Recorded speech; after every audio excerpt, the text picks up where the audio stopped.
Le damos la bienvenida en la Red 21 a Rafael Michelini, integrante del Frente Amplio, integrante de la Comisión por el Sí hacia el referéndum del próximo 27 de marzo. Michelini, ¿cómo está evaluando el transcurrir de este momento en la que se está en campaña, en el caso de la Comisión por el Sí, para derogar estos 135 artículos? Siempre el sí, y antes la recolección de firmas, fue de menos a más. Y en esta etapa, notoriamente. La semana pasada, más de 50 personalidades del interior del país, de diferentes partidos, no del Frente Amplio, sino de Cabildo Abierto, el Partido Nacional, del Partido Colorado, el Partido de la Gente, con determinadas responsabilidades, dicen públicamente que van a votar por sí y hacen campaña por sí. Cuando yo digo que siempre fuimos de menos a más, es porque me recuerdo septiembre, octubre del 2020, cuando algunos sindicatos querían ir por toda la LUC, cuando no se sabían cuántos artículos eran los que había que identificar, cuando incluso el Frente Amplio pensaba en ir por la vía rápida o por la vía lenta. Todo eso hubo que conjugarlo y se resolvió en una negociación compleja, difícil, y así tiene que ser, porque tiene que ser una negociación sentida, o sea, los artículos tenían que estar sentidos por las propias organizaciones en ese acuerdo de 135 artículos de diferentes temáticas, y el 29 de diciembre del 2020, 5 ciudadanos, hombres y mujeres de este país, representando a la FEU, a FUCBAN, al PCNT, al Frente Amplio y a la Intersocial Feminista, firmamos la primera papeleta en aquella conferencia de prensa. En ese momento éramos unos puñados de hombres y mujeres que se ponían eso al hombro. Rafael, desde el gobierno se ha dicho que en realidad lo que se intenta es bloquear al gobierno, no dejarlo gobernar, y reivindica el derecho a gobernar, y reivindica el derecho a impulsar leyes para poder gobernar. Una primera reflexión sobre esto. Y es una expresión infantil. Si yo estoy conduciendo y le digo a los pasajeros, déjenme conducir, ellos tienen el gobierno, tienen la mayoría, lo que nosotros hacemos es apelamos a los institutos constitucionales, derechos que tienen los ciudadanos y ciudadanas de este país. Les dijimos, no hagan una LUC, fueron y la hicieron, decían ellos que era un compromiso electoral, les dijimos en la campaña electoral, no dijeron que iban a meter hasta el chorizo artesanal dentro de la ley, nos dijeron que ese era su programa de gobierno, le dijimos que había una pandemia, que no era la hora de dividir a los uruguayos, que no lo hicieran, que fueran ley a ley, y cuando la ley se puso de manifiesto un par de meses antes y después entró al Parlamento, eran más de 40 temáticas. Muy, muy, muy difícil de abordarlas todas juntas. Yo fui legislador, muchas veces te encontrás que un especialista que hasta fue invitado por casualidad es el que te dice, mire esa coma, mire ese no, o mire ese sí. Y lo cierto es que hicieron, en mi opinión, un desastre, ¿no? Michelini, ayer el ex diputado Gonzalo Mujica dijo que en realidad los impulsores de la campaña por el sí, lo que le dijeron a la gente para que firmara era contra el gobierno, no por 135 artículos puntuales, sino que firmaran contra el gobierno. No, no creo que haya estado en ninguna barriada, sinceramente. Yo estuve en muchas. Tenía además la idea de que sean los propios compañeros o compañeras quienes tocaran la puerta y yo quedarme un paso atrás a ver qué es lo que decían, y el nivel de versatilidad, el nivel de información que nuestros compañeros, compañeras, los brigadistas tuvieron en ese casa a casa era increíble, con argumentos incluso que yo aprendí ahí. Todo el mundo sabe que el Frente Amplio, las organizaciones sociales deben tener entre 10, 12.000, 13.000 militantes de muy buen nivel político. Y los argumentos eran argumentos vinculados a las malas cosas de la LUC o a decirle a la gente que el pueblo decida. Que si tiene dudas, que el pueblo decida. No creo que haya estado este individuo, haya estado en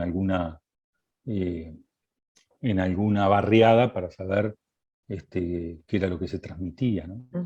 El propio presidente de la República y los defensores de la ley sostienen que todas estas máximas que plantea quienes impulsan el sí, no se ha cumplido ninguna. Es decir, no han ocurrido desalojos express, no se ha demostrado abusos por parte de la policía, es decir, todas las cuestiones por las que se impulsa el sí, lo que se señala es, no se ha demostrado que ocurra nada malo con la ley de urgente consideración, incluso vinculado con la portabilidad numérica en la competencia con las empresas privadas, en realidad, ante el creció. Bueno, pero vamos a separar. Primero, el tema de que el presidente se meta en la campaña, para mí es un error. En Europa está bien separado el jefe de Estado del presidente de gobierno. Son dos personas distintas. En Uruguay, el jefe del gobierno y el jefe de Estado están en una misma persona. Cuando el presidente mandó la LUC, era jefe de gobierno, está muy bien, tiene que gobernar. Ahora va a haber un pronunciamiento del pueblo, y él es el jefe de Estado, no debería meterse. Ese es un error político, que se asume en Uruguay porque esas dos figuras están en una sola misma persona. Pero repito, él no debería meterse porque a los efectos de su figura, no importa quién gane. Si gana uno, gana otro, va a estar él que va a ser el hincha del 50% de una parte de este país. No. Él tendría que decir, bueno, ahora va a decidir el pueblo, yo soy jefe de gobierno, serán mis ministros, serán mis diputados, mis senadores, será el pueblo que él elija para que defiendan la ley. Eso es una acotación al margen, pero no debería, él tiene que seguir siendo el presidente de todos los uruguayos, no el presidente de una parte de los uruguayos. Y por lo tanto no debería meterse. La segunda cosa, se hizo una ley. Vamos a poner otro ejemplo que rompa los ojos. Se pone la pena de muerte. Y tú me estarías preguntando, pero hasta ahora el Estado no mató a nadie. Y yo te diría, ¿y es necesario llegar a eso para que en nuestra legislación esté la pena de muerte? La ley de urgente consideración tiene una serie de artículos que quitan derechos. Vamos al tema de seguridad, por ejemplo. En el tema de la ley de seguridad nos quitan derechos y libertades a los ciudadanos y ciudadanas honestas. Tengo que esperar a que pasen las cosas. El director del Instituto de Criminología Penal del Uruguay dice que esto es policíaco. No abro las orejas y escucho. Se llevan un hijo mío preso. Yo quiero saber que lo llevaron preso. Claro, no me van a informar a mí, pero quiero que el Estado se haga responsable. Hasta ahora eran 2 horas, o sea, el policía lo detiene y hasta 2 horas podía interrogarlo. A las 2 horas tenía que dar cuenta con el fiscal. Ya ese tiempo es mucho. Ahora lo pasamos a 4 horas. 4 horas que están en el limbo. En 4 horas pueden pasar muchas cosas. ¿Por qué el fiscal no puede estar enterado si tenemos esto? Todos tienen esto. Se le mensaje, tengo a fulanito de tal detenido. No estoy diciendo que lo suelten. No estoy diciendo que el Estado, a través de la policía y sobre todo del fiscal no lo interroguen. Lo que estoy diciendo es, ¿quién se hace responsable de que está preso? Porque después pasa algo y dicen, él nunca estuvo preso, no está en las estadísticas. Vamos a poner otro ejemplo. Tanto que hablamos del tema de género. Hasta ahora, si una patrulla detiene a 3 muchachas y hay personal femenino, las puede cachear. Si no hay personal femenino, el policía masculino tenía que pedir autorización. Parece un detalle, parece una pavada, pero al pedir autorización están pasando 2 cosas. Primero, que él se está dando cuenta de la gravedad de que va a tener que poner las manos en el cuerpo de una mujer, y segundo, que solo lo puede hacer con autorización. Bueno, ahora no. Ahora eso ya no existe. Ahora paran a esas 3 muchachas, las empiezan a cachear, personal policial masculino, y si una de las amigas ve que a su compañera se están yendo de mano y grita o protesta, le pueden dar hasta 3 años de desacato. ¿Dónde se ha visto? El de desacato es una aberración, ¿no? Porque te pueden dar 3 años de desacato porque no te querés poner las esposas. O sea, viene un policía y dice, no me quiero poner las esposas, yo voy así, no. Eso ya es desacato. Michelini, hay mucha gente que dice, bueno, parte de la derrota del Frente Amplio estuvo vinculada con los problemas de seguridad. En el país la seguridad mejoró. La gente común y corriente dice, bueno, pero yo no tengo ningún problema, que me paren o me pidan la cédula. Y otra de las críticas que se le hizo al Frente Amplio es la falta de confianza del Frente Amplio en la policía. A ver, la seguridad mejoró en términos de qué? De que el gobierno hace bien sus cosas o que tuvimos una pandemia. Bueno, el momento en que mejoró, el momento que la seguridad mejoró en forma que rompe los ojos fue marzo, abril y mayo del año 2020. La LUC no estaba vigente. Entonces, la pregunta es, ¿mejoró por la pandemia o mejoró por el desempeño de los policías?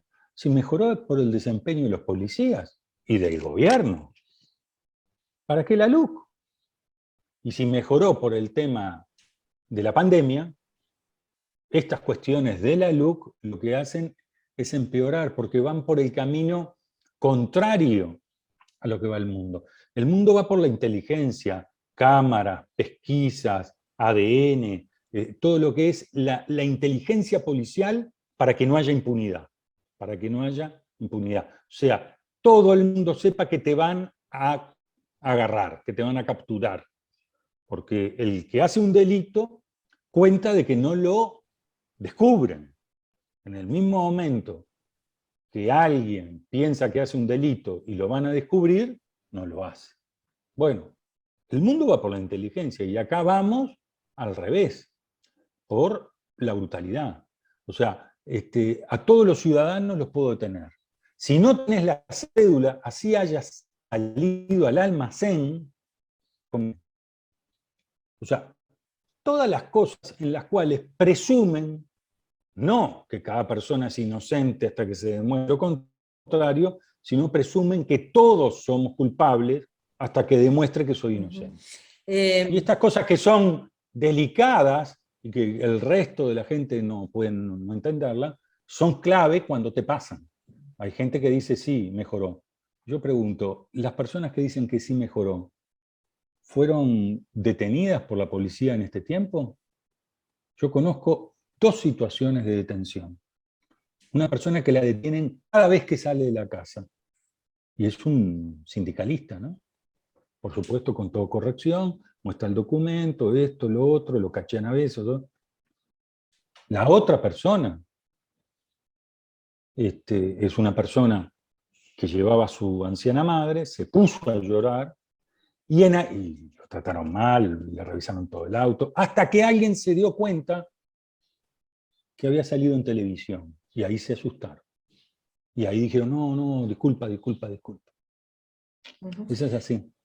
Desde el punto de vista económico, que es en este momento la mayor preocupación, cuando se le pregunta a los uruguayos, la mayor preocupación que tienen es el empleo, la incertidumbre económica, 2 años de pandemia de por medio.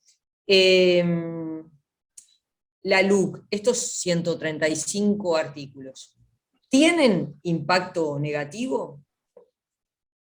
Bueno, ahí hay varias contestaciones, porque la pregunta nos lleva a varias puertas. La primera es, siempre el tema económico está presente, porque es nuestra principal inquietud, salvo en los años del Frente Amplio. Quiere decir que en los años del Frente Amplio la gente estaba tan segura de su situación económica que no aparecía primero, aparecía el tema de la seguridad. Segundo, hay cosas que sí, por ejemplo, toda la cuestión económica o el capítulo económico, todo el tema de la regla fiscal. ¿Cuál es la regla fiscal? Las reglas fiscales las hacen los países que son deudores, para decirle al mundo entero que con esto se comprometen a no tener una cesación de pagos futura, como lo indica su historia. ¿Cuál es la cesación de pago que tiene Uruguay? Ninguna. Uruguay cuenta con la mejor regla fiscal, que es su reputación. Cuando este gobierno va y dice que hay que hacer una regla fiscal, le está diciendo al mundo, miren que nosotros no somos tan buen pagadores como ustedes creían que lo éramos. Y entonces erosionan nuestra reputación, la reputación del país. Es un tema sumamente delicado, porque como nadie va a pensar que la ministra es solo verla de que no gasta un peso, entonces es erosionar la credibilidad hacia el futuro. O sea, a quien pudiera gobernar. ¿Quién puede gobernar en este país si no es la coalición multicolor? Es el Frente Amplio, que tuvo 15 años en el gobierno y 15 años con una reputación intachable. Entonces, Pero la cuando regla fue... fiscal, Rafael, la regla fiscal no es para decirle al mundo, en realidad colocamos la regla fiscal porque no vamos a gastar, no vamos a gastar más de lo que podemos, porque ya el déficit fiscal, y más profundizado por la pandemia, porque el déficit fiscal que tenemos ya es alto, y ponemos esta regla fiscal para mandar un mensaje de decir no vamos a gastar más de lo que tenemos. La regla fiscal se las ponen los países que tienen erosionada su reputación. ¿Alguien le pide regla fiscal a Francia? ¿Alguien le pide regla fiscal a Alemania? ¿Alguien le pide regla fiscal a Inglaterra o a Estados Unidos? ¿Quiénes son los países que ponen regla fiscal? Los países que ponen regla fiscal es los que tienen erosionada su reputación y la quieren adquirir. Ahora, si tú tenés una regla fiscal y yo vengo a invertir, como la regla fiscal es una ley, hoy puede estar y mañana puede no estar. Entonces, yo digo, yo invierto en alguien que ganó por 30.000 votos, 40.000 votos, que puso una regla fiscal, pero si mañana pierde, la opción que puede venir puede sacar esa regla fiscal, porque la regla fiscal no está en la Constitución. Eso es una burrez conceptual, que no entienden que lo más importante de la vida es tu reputación. Si una persona es alcohólica y quiere demostrarle al mundo que no va a tomar más alcohol, tira todas las botellas a la calle. Y si yo, que no soy alcohólico, algunas de las botellas que me regalan las tiro a la calle, las rompo, para que vean que no soy alcohólico, y me dicen, pero vos sos tonto, las hubieras regalado. O sea, la reputación en un país es muy importante, y ellos erosionaron la reputación. Y por supuesto la erosionaron desde el punto de vista del futuro, porque en el presente nadie le va a pedir a la ministra que uno piense que va a gastar más de lo que gasta. Además de poner todo el tema en el tema fiscal. ¿Cuánto es lo que puede gastar un país? Bueno, Eso es una discusión en el mundo. Siempre se dice que puede estar un endeudamiento o un déficit fiscal de 2, 2,5, 3, ya máximo, eso empieza. Ahora, en tiempos de guerra, los déficits fiscales van a 13, 14, 15%. Estados Unidos, que es el que tiene menos déficit fiscal, ha llegado a un déficit fiscal en esta etapa de pandemia muy importante. Y está bien, porque usó recursos para tratar de que su gente la pasara lo mejor posible.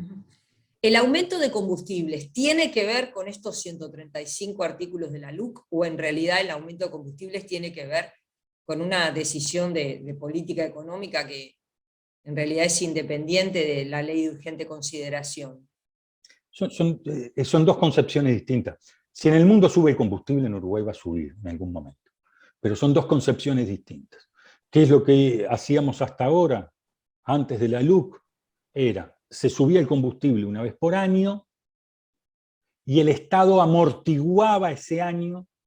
Si el combustible bajaba, el gobierno hacía un poquito de caja por si después subía, y si subía, el gobierno aguantaba. Y le dábamos previsibilidad a los ciudadanos y ciudadanas y a los empresarios y empresarias de que sabían que las tarifas públicas se tocaban una vez por año. Y por lo tanto, ellos tenían una vez por año la justificación de ajustar su salario, el precio de sus productos. O sea, una vez por año se ajustaban salarios y una vez por año se ajustaban tarifas, y entonces ellos no podían estar subiendo continuamente los precios. Ahora, ¿qué pasó? Dijeron, no, intervención del Estado no, que el Estado se meta lo menos posible en la economía. Más mercado que va a agilitar las cosas, menos Estado. Y entonces, ¿qué es lo que hacen? Todos los meses, cuando cambia el precio en Texas, el precio en Texas cambia todos los días, pero hacemos un promedio de ese mes y lo trasladamos esos precios al Uruguay. Como veníamos en una seguidilla de precios a la baja, dijeron, ahora mes a mes vamos a estar bajando los combustibles. Bueno, sacamos al Estado como amortiguador, el precio, o sea, ellos pensaron todo esto desde la perspectiva que el precio bajara, no pensaron que el Estado era amortiguador cuando subía y cuando bajaba. Entonces, el precio sube y ellos lo trasladan. Y lo trasladan otra vez. Y se dan cuenta que en ese traslado no solo empiezan a generar un ruido ante la población, que además ya se habían presentado las 800.000 firmas y que íbamos a un referéndum, sino que además los precios le empezaban a cambiar permanentemente y generaban un ruido en la economía con precios al alza que erosionaba el bolsillo de los uruguayos y las uruguayas. Por lo tanto, empezaron a decir que ANCAP tenía espalda para aguantar. Pero la LUC no trata de si ANCAP tiene espaldas para aguantar o no. La LUC dice cuánto es el precio de importación y a cuánto hay que venderlo. Después sí es el Estado si lo toma o no lo toma, está bien, pero para ellos era vamos al precio de mercado, duro y puro. Y lo que han hecho es desfigurar la ley, a veces sí, a veces no. Después, este último momento supuestamente es la mitad de lo que correspondía. Entonces han sacado al Estado como un elemento no solo de protección, que en otros artículos de la LUC lo tiene, sino de dinamizador de la economía. Ellos no quieren el Estado, ideológicamente creen que el Estado es un estorbo, que tiene que salir, hay que sacarlo lo más posible de la economía, cuando el Estado, cooperando con los privados, dinamiza enormemente la economía. ¿Qué pasa si gana el no? Si el no se impone, gana el gobierno. Gana el gobierno. No. Esto no es contra el gobierno. Yo no lo veo así. Gane o pierda, el gobierno sigue, gane o pierda, siguen las intendencias, gane o pierda, sigue el Parlamento. A mí me gustaría que el presidente de la República se pusiera en jefe de Estado y no jefe de gobierno, porque él no debería ser el presidente de la mitad de los uruguayos, gane o pierda una opción o pierda la otra, pero acá hay 135 artículos cuestionados. Si el no se impone, es que la población dice que sigan esos 135 artículos. Como para mí son nefastos, como el tema de los alquileres, que te he hecho por mal pagador en 6 días, además lo hicieron en plena pandemia, ¿no? Cuando nos pedían que intentáramos quedarnos en nuestras casas, ¿no? Y van a hacer una ley para que nos echen. O si sos buen pagador, a los 30 días. O la joyita del artículo 45, 445 creo que es, en el cual, fíjense, si usted hace un contrato por 2 años, a los 3 meses pierde el trabajo, demora 6 días en pagarle el alquiler que le está debiendo. 6 días. El propietario se presenta en el juez y usted va y paga todo con un 60% de recargo. Se anula el juicio. A los 8 meses, el empresario tiene un problema y lo manda 20 días para la casa a todo el personal. Usted no cobra, privilegia los alimentos y después reengancha de nuevo y se atrasa de nuevo en el alquiler. 3, 4 días y va y paga con un 60% de recargo. No se le anula el juicio. El juicio ahí que usted pagó, ahora sigue con el cartel de mal pagador. Y el propietario puede decir, bueno, a ver, te dejo, pero si tú no me pagás, te echo en 15 días, ya no en 30. Yo soy buen pagador, le pagué siempre, sí, pero 2 veces con 3 días de retraso. Pero eso es buen pagador. No. Acá no sos buen pagador. Así que tenés el cartel de mal pagador. Todo esto en medio de la pandemia. No sé a quién se le ocurrió, pero es bastante perverso. Y es otra vez que las reglas de los alquileres las manejen privados y el Estado no se meta. Y el Estado no se meta porque perjudica las relaciones del mercado. Más mercado, más mercado, más mercado, menos Estado, menos Estado, menos Estado. Eso es esta ley. Gracias por la entrevista. Gracias a todos ustedes.